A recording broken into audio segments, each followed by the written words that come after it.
I have New York Times best-selling author Joanne Fluke.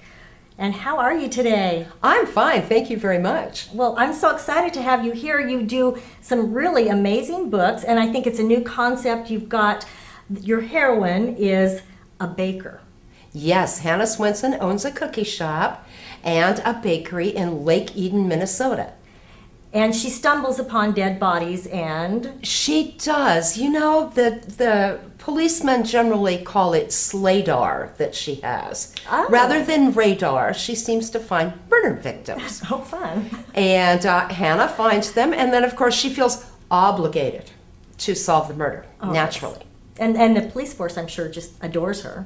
Oh, yeah. Yeah, actually, one of them does. One of her boyfriends is Mike Kingston, who is the chief detective in the Winnetka County Sheriff's Department. So she does have her fans in the... She has a fan, but he kind of wants her to leave the investigation to him. Mm-hmm. But she probably solves all the murders for them, so they have to indulge her. Well, yes, but every once in a while, Hannah will get into some trouble. She'll get into a little bit of jeopardy, just a little bit. But that's what makes her books interesting. Oh, yeah, and we know. We know. I mean, they're cozy mysteries, and we know that Hannah is going to survive. We may say, how is she going to get out of this one?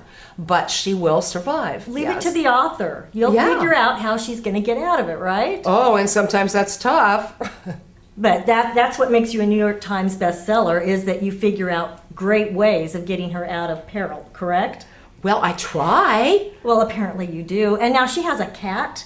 She does. Well? She has a cat named Moisha, who is a foundling. He appeared on her doorstep in the winter. And let me tell you, winters in Minnesota are cold. Oh my goodness, they're cold. And poor little thing was shivering, and she took him in.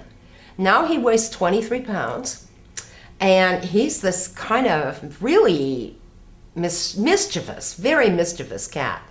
And so she has a lot of fun with Moisha. And now your son was showing me that on your website you have a lot of your readers that will send in pictures of their animals as well. That's right. We figured there was a dog star, why not a cat star? So a lot of the cat people sent in pictures of their kitties. And a lot of dog people sent in pictures of their puppies. And I even have a parakeet on there and a bunch of things. Yes, well, a horse. Excellent. So you are obviously an animal lover. Oh, I am. I have 2 dogs, and I sort of have half of the neighbor's cat. Now that sounds gruesome, but it's not. Okay. No, Cleo spends probably half a day at my house. The minute I open the dog door in the morning, she jumps the fence and comes over. And I have 3 beds in my office, and one is for Charlie, one's for Bernie, and one's for Cleo. Oh, how fun. Yeah, so I write to the sound of purring and snoring. Oh, wow, what an inspiration. It's great, it's great. Now, your books also have recipes in them. Oh, they do. Not? Okay, tell us a little bit about the recipes. Where do they come from? Are these family recipes? Are these... Some are. Some are, okay. Some are family recipes. When I first started writing, I really wanted to write a cookbook. I spent a lot of time trying to sell a cookbook, and it just wouldn't sell. And I thought, well, maybe I ought to try something else. So I did. I wrote a bunch of different things. But still in the back of my head was, I'd really like to write a cookbook. And then my editor at Kensington Publishing said, Joanne, how would you like to do a cozy mystery series? And I said, oh, well, can I put recipes in it? And he said, sure. Oh, awesome. So that's how Hannah Swensen was born. Oh, that is amazing. So you really wanted to do a cookbook, but you ended up being a mystery writer. I did. Well, part of it was I had all these recipes from my mom and my grandmother and my aunts and neighbors in Minnesota. And, you know, they bake a lot in Minnesota. It warms up the kitchen, right? Yeah. Especially in the winter. I used to wake up to the smell of vanilla and cinnamon and chocolate every single winter morning. They never had to call me twice to get out of bed.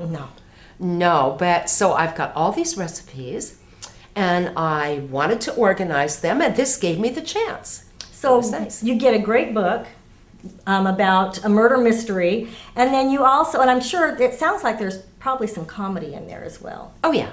A lot Oh of yeah, comedy. there's some comedy. And then yes. you get a bonus recipe at the end of the book. Oh, Or you is it get the more than beginning? one. Oh, you do? Oh, you do. I think the last book had 23 recipes. Oh, my word. Oh yes, Well, some that is really a- good ones too. So it's a bonus in every book because you get all these amazing recipes. Yes, it is a bonus, and they're all easy because I do not believe in a recipe that has 23 steps. I mean, that I'm with drives you. me I nuts. hate that. I don't want to. I want a recipe that forgives me if I make a little mistake. You know, if I measure just a little off, I want it to turn out okay. So I'm very careful which recipes I put in. And sometimes readers write me with recipes. They email me. I have a website, murdershebaked.com, and they will email me and give me family recipes, and sometimes I'll include those too. Well, that is so much fun. So what is it over here that we have? Oh, we have triplet chiplet cookies. Oh. Would you like a cookie? You don't have to ask me twice. That's a Yes, cream puff murder, that recipe. Oh, yum. Oh, yeah. And thank you so much for joining me today. Oh, thank you for asking me.